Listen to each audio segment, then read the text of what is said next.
Hello everybody, Robotech knowledge में आप सभी का एक बार फिर से स्वागत है। तो आज की वीडियो में हम कुछ नया करने जा रहे हैं। आज की वीडियो में हम क्या करेंगे, हमारा जो ऑलरेडी एक लैपटॉप का सेटअप है जो कि Asus का Ryzen 5 सेकंड जनरेशन है, या फिर हमारा कोई और कंप्यूटर या फिर पीसी जिसमें M.2 SSD स्लॉट और रैम का एक्सटर्नल स्लॉट अवेलेबल है, तो उसको किस तरीके से अपग्रेड किया जाए, तो आज हम वो करने वाले हैं। तो आज हमारे पास जो एक लैपटॉप का सेटअप होगा जो कि हमारा है Asus का Ryzen 5 सेकंड जनरेशन एंड इसका मॉडल नंबर है X505ZA। तो ये हमारा मॉडल नंबर है Asus का एंड इसके अंदर हमारा M.2 2280 जो SSD का स्लॉट है वो अवेलेबल है और एक रैम के लिए DDR4 8GB रैम के लिए भी स्लॉट अवेलेबल है। तो इस लैपटॉप के अंदर हम 16 to 20GB तक की रैम जो है वो सपोर्ट कर सकते हैं और हमारी 1TB तक की SSD जो है वो सपोर्ट कर जाती है। तो यहाँ पर हमने कुछ SSDs के कंपेयर करने के बाद ही हम जो SSD यहाँ पर रिकमेंड करने वाले हैं वो है हमारी WD की ब्लू SSD जो हमारी B+M की के साथ अवेलेबल है। तो अगर आपका लैपटॉप B+M की के साथ है तो भी आप इसको यूज कर सकते हैं, या फिर आपका लैपटॉप M की के साथ है तो भी आप इसको यूज कर सकते हैं। एंड इसकी जो रीड स्पीड और राइट स्पीड है वो आप यहाँ पर इजिली देख सकते हैं। जो इसकी रीड स्पीड रहेगी वो रहेगी 560 Mbps पर सेकेंड एंड राइट स्पीड जो रहेगी वो रहेगी 530 Mbps पर सेकेंड। तो ये जो स्पीड है हम एक बार इसको चेक जरूर करेंगे अपने लैपटॉप में लगाकर उसके बाद। एंड इसके बाद साथ साथ ही हम इसमें क्रूशियल की 8GB जो DDR4 की जो रैम है उसको भी इसके अंदर इंस्टॉल करने वाले हैं। तो हम धीरे धीरे एक एक स्टेप वाइज समझेंगे कि किस तरीके से हमें लैपटॉप को यहाँ पर ओपन करना है और इन दोनों ही चीजों को इसके अंदर इंस्टॉल करके उनको कॉन्फ़िगर करना है। तो यहाँ पर हमें कुछ टूल्स की जरूरत होगी। तो हम यहाँ पर ये टूल्स जो है, जो हमारे पास टूल किट है, इसको हम यूज करेंगे अपने लैपटॉप को ओपन करने के लिए। आप वही टूल यूज कर सकते हैं जो आपके पास अवेलेबल है। तो हम इन चीजों का इस्तेमाल करके लैपटॉप को ओपन करने वाले हैं एंड चेक करने वाले हैं कि किस तरीके के स्लॉट्स यहाँ पर अवेलेबल होते हैं हमारे लैपटॉप के अंदर और किस तरीके की कॉन्फ़िगरेशंस की जो SSDs हैं। जैसे मार्केट में अगर हम बात करें तो हमें कई सारी टाइप की SSDs मिल जाती हैं, चाहे वो PCIe हो, NVMe हो या फिर SATA SSD हो। तो हमें किस तरीके की SSD को अपने लैपटॉप के अंदर इंस्टॉल करना चाहिए, हम उन चीजों के बारे में भी यहाँ पर आपसे बात करेंगे। तो उससे पहले हमें क्या करना है, लैपटॉप को यहाँ पर अपसाइड डाउन करके अब जो भी स्क्रूज हमें विजिबल हैं हमारे लैपटॉप के अंदर उन सभी को अपने टूल से ओपन करना है। तो हम इन चीजों को एक बार स्क्रूज को अनस्क्रू कर लेते हैं, देन उसके बाद देखते हैं कि किस तरीके से हम लैपटॉप को ओपन करेंगे।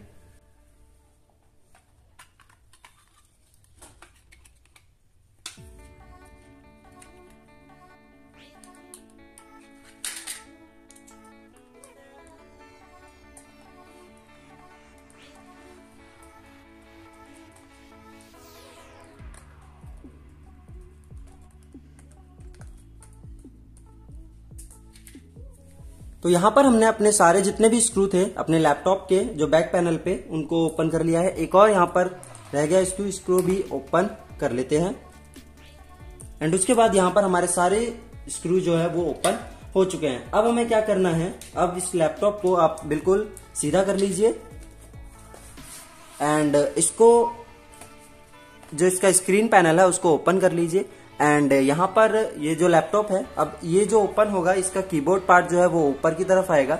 देन इसका जो मदरबोर्ड है वो बैक पैनल से ही अटैच है। तो हमें इसके जो अपर पार्ट जो कीबोर्ड जो हमारा सेक्शन रहेगा इसको हमें निकालना है। तो उसके लिए आप यहाँ पर कोई भी कार्ड जो है वो यूज कर सकते हैं, या फिर आप इसको धीरे धीरे करके अपने जो स्क्रू ड्राइवर है उसी से ओपन कर सकते हैं इसको कुछ इस तरीके से। तो ये कुछ इस तरीके से ओपन होगा। तो आप धीरे धीरे जो प्लास्टिक लॉक्स हैं उसको आप ओपन करते जाइए। देन उसके बाद आप जितने भी प्लास्टिक लॉक ओपन कर लीजिएगा, देन उसके बाद ये लैपटॉप जो है वो ओपन हो जाएगा।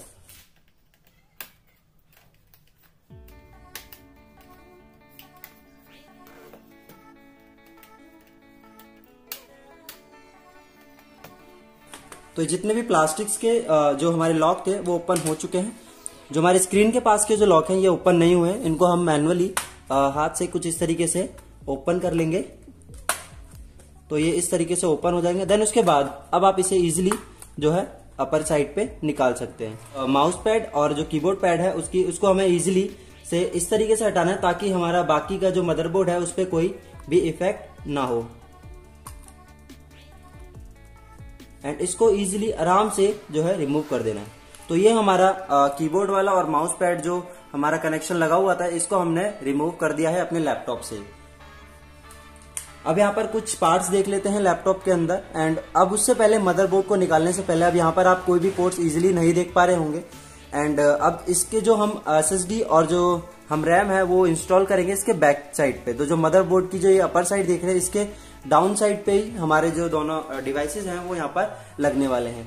ये हमारी हार्ड डिस्क हो गई, ये हमारा कूलिंग फैन, एंड इसके पीछे हमारा मेन प्रोसेसर है, ये हमारा बैटरी का पैक हो गया।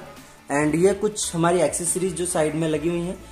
उससे पहले अब हमें क्या करना है, धीरे धीरे इन सभी सबसे पहले हमें बैटरी को यहाँ से रिमूव करना होगा। इसके लिए हम फिर से अपना स्क्रू ड्राइवर यहाँ पर ले लेते हैं। तो बैटरी के हमारे दोनों स्क्रूज यहाँ पर निकाल दिए हैं इजीली। एंड अब हमें इसको इजीली धीरे धीरे पुश करना है। तो यहाँ पर एक लॉक होगा, मैकेनिकल लॉक, उसको आप ओपन कर लीजिए ताकि ये इजीली रिमूव हो जाए। तो अब उसके बाद हमें क्या करना है, हार्ड डिस्क को रिमूव करना है ताकि हमारा कोई भी डेटा जो है शॉर्ट सर्किट की वजह से खराब ना हो। तो हम हार्ड डिस्क के जो स्क्रूज है उनको ओपन कर लेते हैं। एक स्क्रू आपको यहाँ पर मिलेगा, इसको अगर हम ऊपर करेंगे तो यहाँ पर एक स्क्रू और मिलेगा। एंड इसको भी हमें ओपन करना है ताकि हम इजीली हार्ड डिस्क को रिमूव कर सकें। अब देन उसके बाद अब ये जो हार्ड डिस्क है वो इजीली ऐसे नहीं निकलेगी, हमें इसको स्लाइड करके डाउन स्लाइड हमें इस तरह से करना है ताकि ये जो हार्ड डिस्क है वो नीचे की तरफ चले जाए। एंड देन उसके बाद हम इसे इजीली यहाँ से निकाल सकते हैं। तो ये है हमारी लैपटॉप की इनबिल्ट हार्ड डिस्क, जो हार्ड डिस्क लैपटॉप के साथ आई थी। अब हमें इसको भी साइड में रख देना है। देन उसके बाद अब यहाँ पर आप देख रहे होंगे ये हमारा एक वाईफाई का मॉड्यूल है जो कि हमारे लैपटॉप को वाईफाई और ब्लूटूथ दोनों की सर्विस यहाँ पर देता है। हमें क्या करना है, इसको भी रिमूव करना है ताकि हम इजीली अपने मदरबोर्ड को यहाँ पर निकाल सकें। तो हम इसको सबसे पहले इसके नट को ओपन कर लेते हैं। देन इसको भी हमें स्लाइडर से बैक साइड पे पुश करना है ताकि ये इजीली हमारे मदरबोर्ड से डीअटैच हो जाए। अब ये हमारा जो वाईफाई और ब्लूटूथ का जो हमारा एक्सटर्नल डिवाइस है ये मदरबोर्ड से डीअटैच हो गया है। तो ये कुछ इस तरह का होता है। ये हमारा जो लैपटॉप है उसका ब्लूटूथ और वाईफाई दोनों डिवाइसेस को ये हार्डवेयर जो है वो सपोर्ट करता है। देन उसके बाद आप ये देख रहे होंगे यहाँ पर भी हमारे कुछ कनेक्शंस जो पट्टी है वो लगी हुई है, हमें इसको भी रिमूव करना है अपने लैपटॉप से। बिल्कुल स्लोली स्लोली करना है ताकि हमारे लैपटॉप को कोई और ज्यादा नुकसान ना हो। एंड इसको हमें बिल्कुल हल्के हाथ से इसको निकालना है। देन उसके बाद अब यहाँ पर भी हमारे कुछ कनेक्शन दे रखे जो पिन है, इसको भी हमें रिमूव करना है। तो ये कुछ इस तरीके से निकलेगा।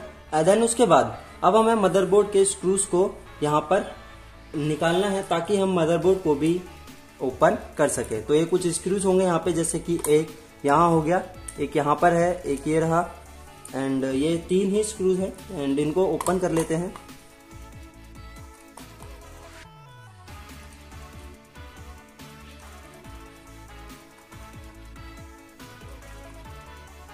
तो यहाँ पर हमारे सारे जो स्क्रूज हैं वो यहाँ पर हमने ओपन कर दिए हैं। यहाँ पर अब हमें क्या करना है, सिर्फ मदरबोर्ड को अब निकालना है।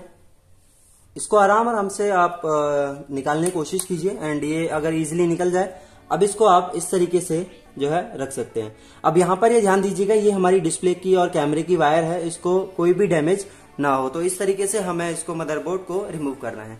तो अब आप यहाँ पर देख सकते हैं कि अब हमारा जो मदरबोर्ड है इसके अंदर हमारे कुछ स्लॉट्स जो है अवेलेबल है। मैं यहाँ पर कुछ पार्ट्स आपको दिखा देता हूँ, जिसमें से ये हमारा हो गया रैम का पार्ट, जहां पे हमारी रैम जो है लगने वाली है। एंड ये DDR4 जो है रैम ये सपोर्ट करेगा। तो आप अपने लैपटॉप में जो भी कॉन्फ़िगरेशन की रैम ऑलरेडी लगी हुई है, आप उसकी कॉन्फ़िगरेशन को चेक कर सकते हैं।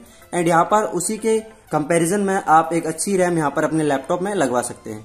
ये हमारा मेन प्रोसेसर हो गया, जिसका कूलिंग फैन यहाँ पर आप देख सकते हैं ये लगा हुआ है, जिसमें सिंगल कूलिंग फैन अवेलेबल है। एंड यहाँ पर एक और स्लॉट अवेलेबल है जिसमें SSD लिखा हुआ है। तो ये जो स्लॉट है हमारा, ये है हमारा M.2 स्लॉट है, जो कि हमारा SATA M.2 सपोर्ट करता है। तो M.2 खरीदने से पहले या NVMe खरीदने से पहले या फिर PCIe खरीदने से पहले आप एक बार अपने लैपटॉप या फिर कंप्यूटर में कॉन्फ़िगरेशन चेक कर लीजिए कि आपका लैपटॉप या कंप्यूटर किस कॉन्फ़िगरेशन की SSD को सपोर्ट करता है। जैसे कि अगर मैं कहूं तो ये हमारा M की का SSD SATA स्लॉट है एंड M की में भी हमारे PCIe NVMe जो है स्लॉट अवेलेबल होते हैं। तो इस तरीके से अगर आप इसमें NVMe की SSD लगाएंगे जो कि हमारी M की के साथ आती है तो वो हमें इसके अंदर सपोर्ट नहीं करेगी। इसके अंदर ही हमें SATA SSD जो है वो सपोर्ट करेगी। तो अभी हमें क्या करना है, यहाँ पर हम रैम लगाएंगे एंड यहाँ पर हमारी SSD जो है वो लगेगी। देन इसके बाद इन दोनों को हम कॉन्फ़िगर करेंगे। तो मैं आपको प्रोडक्ट्स दिखा देता हूँ कि कौन कौन सी रैम और SSD हमने यहाँ पर लगाने वाले हैं। तो अगर हम सबसे पहले रैम की बात करते हैं तो ये हमारी हो गई क्रूशियल की DDR4 रैम जो कि हमारी 2666 मेगाहर्ट्ज की जो फ्रीक्वेंसी है वो प्रोवाइड करती है एंड हमारा लैपटॉप जो सपोर्ट करता है वो 2400 मेगाहर्ट्ज की फ्रीक्वेंसी सपोर्ट करता है। तो ये हमारी जो रैम है ये मेरे लैपटॉप के या फिर जो अभी आपका डिवाइस है उसके कंपेटेबल में है। तो हमें क्या करना है, सिंपल इसको मदरबोर्ड को यहाँ पर कुछ इस तरीके से जो इसका आप कट देख लीजिएगा, जिस साइड आपका कट होगा उसी साइड आपको इसको रैम को फिट करके इसको पुश कर देना है। पुश हमें इस तरीके से करना है साइड के जो मेटल कनेक्टर्स हैं वो इजीली इसके साथ फिट हो जाएं। तो हमें कुछ इस तरीके से इसको सेट करना है। तो यहाँ पर अब हमारी जो रैम है वो इजीली हमारे लैपटॉप में फिट हो चुकी है। अब हमें यहाँ पर करना है SSD को इंस्टॉल। तो SSD हम जो इंस्टॉल करने वाले हैं वो हमारी है WD की ब्लू SSD जो कि हमारी B+M दोनों के साथ यहाँ पर हमें देखने को मिलती है। तो ये हमारा अगर हमारा ये कट ना हो तो हमारी जो SSD है वो B कट की है एंड अगर हमारा ये कट ना हो तो हमारी ये जो SSD है वो M कट की है। तो कुछ लैपटॉप्स या फिर कंप्यूटर्स ऐसे भी आते हैं जिनमें B+M कट होता है, तो उसमें हम सिर्फ इस तरीके की ही SSD को जो है इंस्टॉल कर सकते हैं। बाकी SSDs हमारे लैपटॉप के अंदर सपोर्ट नहीं करेंगी। तो अब हमें क्या करना है, अब हमें जो हमारा स्लॉट दिया हुआ है हमें कुछ इस तरीके से इसको अंदर तक प्रेस करना है। देन उसको एक स्क्रू की हेल्प से इसके साथ जो पीछे अटैच्ड हमारा एक यहाँ पर ऑलरेडी स्क्रू के लिए नट दे रखा है, अब इसको हमें यहाँ पर फिट करना है। तो उसके लिए हमें क्या करना होगा, हम एक स्क्रू ले लेते हैं यहाँ पर, जैसे कि मैंने ये आप स्क्रू ले लिया है जो कि किसी लैपटॉप का था या फिर किसी और एक्सेसरीज का था एंड यहाँ पर अब हमें इसी को जो है अपने कंप्यूटर के साथ या फिर अपनी SSD के साथ अटैच करना है। तो हमें कुछ इस तरीके से अटैच करना है ताकि हमारी SSD बिल्कुल सही तरीके से इसमें फिक्स हो जाए और हमें कोई भी चैलेंज ना आए।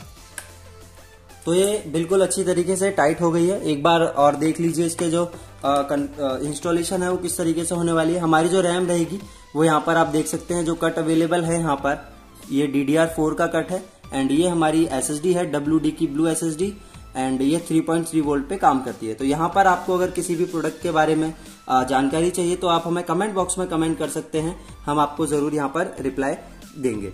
एंड अब हमें क्या करना है, बस इसको सिंपल क्लोज करना है अपने मदरबोर्ड को जिस तरीके से हमने इसे ओपन किया था। उसके लिए हमें सेम प्रोसेस को अपनाना होगा। यहाँ पर इसको हमें अपोजिट करके कुछ इस तरीके से एंड देन उसके बाद हमें इस चीज का ध्यान रखना है, यहाँ पर हमारा एक RJ45 कनेक्टर है एंड इस तरीके से जो है इसको यहाँ पर लगाना है। अब उसके बाद हम यहाँ पर कुछ पेंडिंग कनेक्शंस को यहाँ पर कंप्लीट कर लेते हैं। सबसे पहले ये हमारा इसको हम यहाँ पर लगा देते हैं एंड अब उसके बाद हम यहाँ पर सबसे पहले अब स्क्रूज को यहाँ पर टाइट करेंगे। तो हमारे कुछ स्क्रूज थे जैसे कि एक यहाँ पे और एक यहाँ पे था, इसको हम यहाँ पर लगा देते हैं। तो ये तीनों स्क्रू हमने लगा दिए अपने मदरबोर्ड के। अब हम कनेक्ट करते हैं ये एक्सेसरीज की जितनी भी हमारी जैसे USB के पोर्ट्स हो गए उसके कनेक्शंस को इस तरीके से मदरबोर्ड से कनेक्ट किया जाता है एंड इसको भी हम इजीली आराम से जो है हल्के हाथ से इसको लगाएंगे ताकि हमारे मदरबोर्ड को कोई भी डैमेज यहाँ पर ना हो। तो हमें सिंपल इसको अंदर की तरफ पुश करना है एंड इसको टाइट रखना है एंड इसको फिर बाद में प्रेस कर देना है। तो ये इस तरीके से हमारा यहाँ पर भी कनेक्शन कंप्लीट हो गया है। अब उसके बाद हम यहाँ पर वाईफाई और जो हमारा ब्लूटूथ डिवाइस है उसको कनेक्ट करते हैं एंड ये हमारे यहाँ पर देख रहे होंगे ये कनेक्शंस कुछ ये हमारे कनेक्ट होते हैं हमारे ड्राइवर के साथ, जो हमारा वाईफाई का ड्राइवर है उसके साथ। तो हमें सिंपल क्या करना है, इसको इस तरीके से लगाना है एंड इसको अंदर की तरफ पुश कर देना है एंड देन उसके बाद जो स्क्रू इसके साथ आया हुआ था लगा हुआ, इसी को हमने यहाँ पर जो हमारा नट ऑलरेडी दे रखा है इसके साथ अटैच कर देना है। तो हमें ये कनेक्शंस कुछ इजीली हल्के हाथ से करना है ताकि हमारे मदरबोर्ड है उसको कोई भी डैमेज ना पहुंचे या फिर कोई भी पार्ट को यहाँ पर डैमेज ना हो। देन उसके बाद अब हमें कनेक्ट करने हैं ये दो एंटीनास जो हमारे यहाँ पर मदरबोर्ड से अटैच्ड हैं। तो यहाँ पर आप देख सकते हैं एक ब्लैक है और एक व्हाइट है। तो यहाँ पर ऑलरेडी कनेक्शन जो हमारा ड्राइवर है उसमें दे रखा है कि व्हाइट वाला हमारा किस साइड लगेगा एंड ब्लैक वाला जो ऑक्स है हमारा वो किस साइड लगने वाला है। तो ब्लैक वाला जो हमारा लगेगा वो लगेगा हमारा राइट हैंड साइड पे एंड इसको लगाकर हमें कुछ अच्छे से पुश कर देना है ताकि इसका कनेक्शन जो है वो लूज ना हो। देन उसके बाद सेम हमें व्हाइट को यहाँ पर कनेक्ट करना है इस तरीके से ताकि हमारा कनेक्शन यहाँ पर डी अटैच ना हो या फिर हमें कोई भी वाईफाई का इशू हमारे लैपटॉप में ना आए। यहाँ पर हमने अपना वाईफाई जो मॉड्यूल है उसको लगा दिया है। अब हम लगाते हैं बैटरी को, या फिर बैटरी से पहले हम लगाएंगे अपनी हार्ड डिस्क को। तो हार्ड डिस्क को हमें कैसे लगाना है, तो यहाँ पर आप देख सकते हैं एक जो पॉइंट है वो एक यहाँ पर है और एक यहाँ पर है। तो हमें कुछ इस तरीके से स्लाइडर को यूज करना है ताकि हमारी जो हार्ड डिस्क है वो बिल्कुल इसके अंदर फिट हो जाए।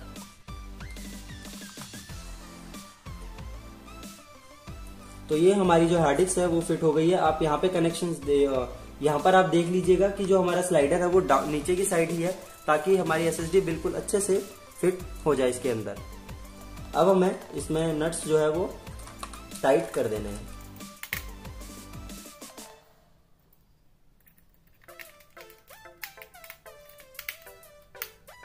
तो यहाँ पर हमारे जो हार्ड डिस्क हैं उसके नट हमने टाइट कर दिए हैं। अब हम यहाँ पर बैटरी को लगाएंगे अपने लैपटॉप के साथ। तो आप बैटरी का कनेक्शन देख लीजिएगा, प्लस माइनस इस तरफ है तो हमें इसी तरफ इसको जो है बिल्कुल हल्के हाथ से यहाँ पर लगाना है। अब ये हमारी बैटरी जो है यहाँ पर लग चुकी है। अब हमें क्या करना है, इसके नट्स को यहाँ पर कसना है।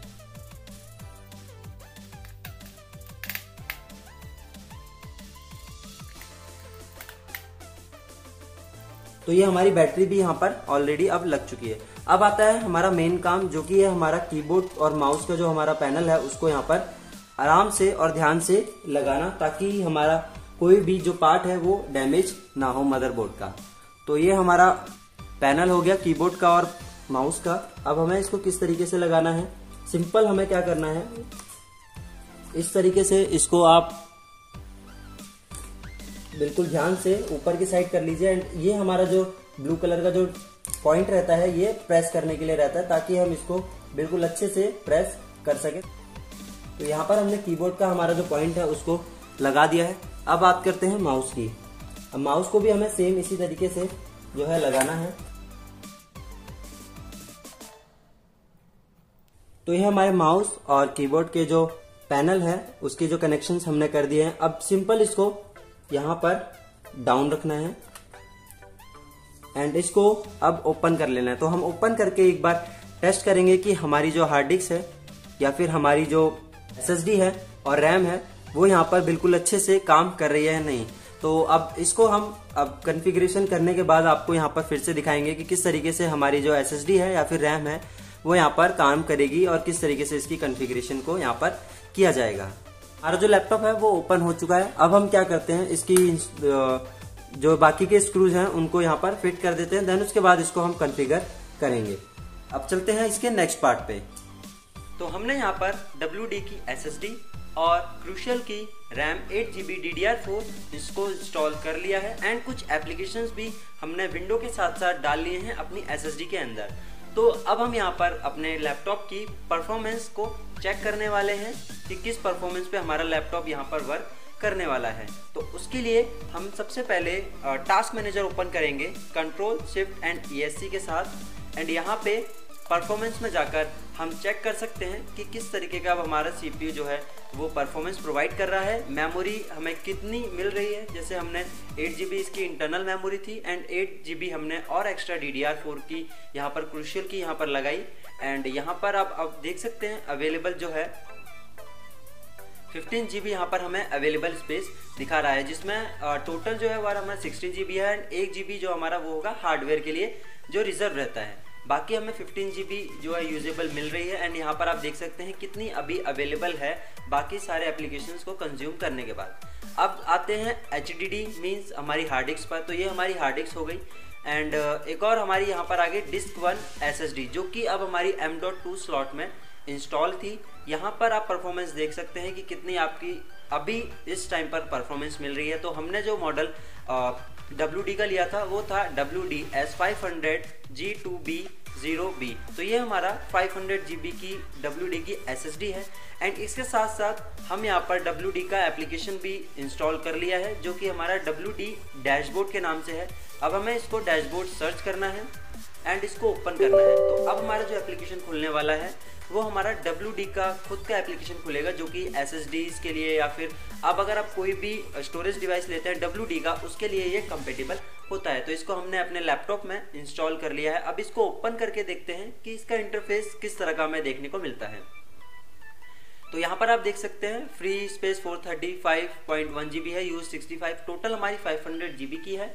यहाँ पर आप देख सकते हैं 500.1 GB। यहाँ पर WD SATA SSD M.2, तो जो हमारी M.2 है वो SATA SSD है, जो कि हमारी 6 GB पर सेकेंड वाला जो SATA इंटरफेस है उस पर काम करती है। एंड इसकी जो मैक्सिमम जो रीड एंड राइट स्पीड यहाँ पर जो दे रखी है वो है 560 Mbps read speed and 530 Mbps right speed. तो ये जो है हमारी वो M.2 2280 जो पोर्ट है उसमें ये फिट होती है।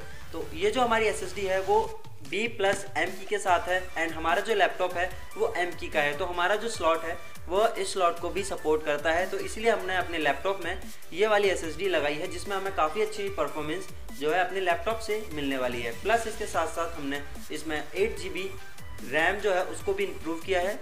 तो मतलब हमारी जो टोटल रैम हो गई वो हो गई हमारी 15 GB DDR4 जो हमारी रैम है। तो ये हमारा डैशबोर्ड हो गया हमारे SSD का। तो परफॉर्मेंस चार्ट आप देख सकते हैं इसमें कि किस तरह का है। अगर आपको फर्मवेयर अपडेट करना है तो वो भी आप यहाँ से कर सकते हैं। नाउ अब हम यहाँ पर बात करने वाले हैं कि क्या सच में हमारी जो SSD है, जिसमें इतना बताया गया है कि 560 Mbps इसकी रीड स्पीड है, 530 Mbps राइट स्पीड है, क्या सच में हमें इतनी स्पीड SSD से मिलेगी या नहीं? तो उसके लिए हम क्या करेंगे, एक और यहाँ पर टेस्ट करने वाले हैं, जो कि हमारा होगा क्रिस्टल डिस्क मार्क एप्लीकेशन से। तो हम उसको यहाँ पर इंस्टॉल करने वाले हैं। तो यहाँ पे सबसे पहला लिंक जो रहेगा क्रिस्टल डिस्क मार्क का, जिसमें हम SSD की जो एक्चुअल स्पीड है या फिर अपनी SATA की आपकी मैक्सिमम कितनी स्पीड आ रही है, हम वो यहाँ पर इसको देख सकते हैं। तो हमें क्या करना है, बस इसको डाउनलोड करना है। तो यहाँ पर हम जो भी आप SSD आप यूज़ करेंगे, आप उसकी कंपैरिजन में यहाँ पर उसकी स्पीड को चेक कर सकते हैं कि सच में क्या आपको उतनी स्पीड मिल रही है आपके SSD से या फिर नहीं मिल रही।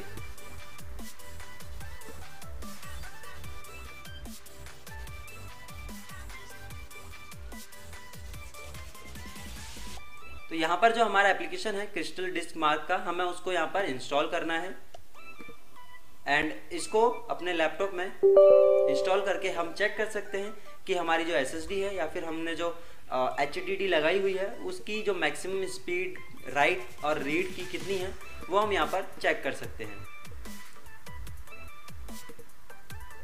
तो कुछ इस तरह का हमें इंटरफेस यहाँ पर देखने को मिलता है। हम यहाँ पर अपनी जो SSD है या फिर जो भी हमारी ड्राइव है उसमें हम यहाँ पर पता लगा सकते हैं कि वो कितनी स्पीड है। तो यहाँ पर जो हमारी C ड्राइव है वो हमारी SSD है, बाकी जो हमारी D और F ड्राइव रहेंगी वो हमारी जो है HDD की ड्राइव है। तो हम यहाँ पर अपनी SSD की स्पीड चेक करने वाले हैं।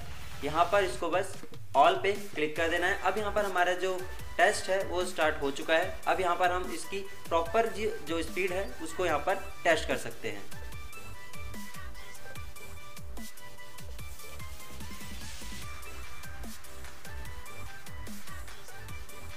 तो यहाँ पर आप देख सकते हैं हमें कुछ इस तरह के रिजल्ट मिलने वाले हैं। हमारी जो मैक्सिमम रीड स्पीड गई है वो गई है 483 Mbps and maximum right speed गई है हमारी 490 Mbps तक गई है। तो इस तरीके के रिजल्ट हमें अपनी SSD से मिलने वाले हैं। तो हम SSD का लिंक आपको डिस्क्रिप्शन में प्रोवाइड कर देंगे, अगर आप चेकआउट करना चाहते हैं तो आप उसे भी चेक कर सकते हैं।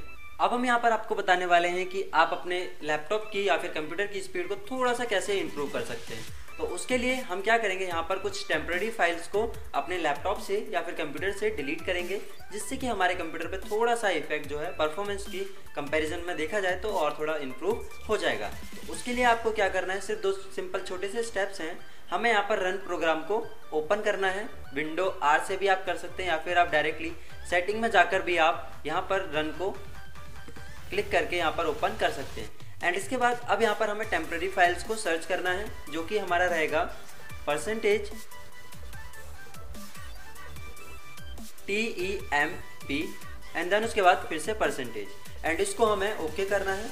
अब यहाँ पर हमारे पास एक फोल्डर खुलकर आएगा एंड अब हमें क्या करना है, ये जितनी भी फाइल्स हैं इनको डिलीट करना है, तो Ctrl+A एंड इनको डिलीट कर देना है। एंड आप एक काम कर सकते हैं, इसको परमानेंटली भी डिलीट कर सकते हैं, जिससे आपकी कोई भी पर्सनल फाइल जो यहाँ पर डिलीट नहीं होने वाली, एंड जो यहाँ पर फाइल्स डिलीट नहीं होती हैं आप उन्हें स्किप कर सकते हैं। तो यहाँ पर हमारी जितनी भी डिलीटेबल फाइल्स थी जो हम डिलीट कर सकते थे वो हमने यहाँ से डिलीट कर दी। देन उसके बाद एक और स्टेप आप यहाँ पर चेक कर सकते हैं। तो यहाँ पर हमें क्या करना है, जो हमने टेम्प यहाँ पर सर्च किया था रन विंडो पे, वहाँ पर हमें परसेंटेज के साइन को हटा देना है। एंड यहाँ पर आप जितनी भी टेम्पररी फाइल्स हैं आप उनको भी यहाँ से डिलीट कर दीजिए। एंड जैसे ही आप इन्हें डिलीट कर देंगे आपकी जो लैपटॉप या फिर कंप्यूटर की जो परफॉर्मेंस होगी थोड़ी सी इम्प्रूव होकर आपको देखने को मिल जाएगी। तो ये कुछ स्टेप्स थे जिसमें आप अपने कंप्यूटर को थोड़ा सा इम्प्रूव कर सकते हैं। एंड यहाँ पर हमने आपको पूरी वीडियो में बताया कि किस तरीके से आपको SSD को और अपनी रैम को अपग्रेड करना है अपने लैपटॉप में। एंड यहाँ पर आप अपने जो SATA पोर्ट है, जो M.2 SATA पोर्ट है, आप उसका ज़रूर ध्यान दीजिएगा, क्योंकि जो हमने गलती की वो आप यहाँ पर ना करें। तो आज की वीडियो में बस इतना ही, मिलते हैं अगली वीडियो में। Thank you.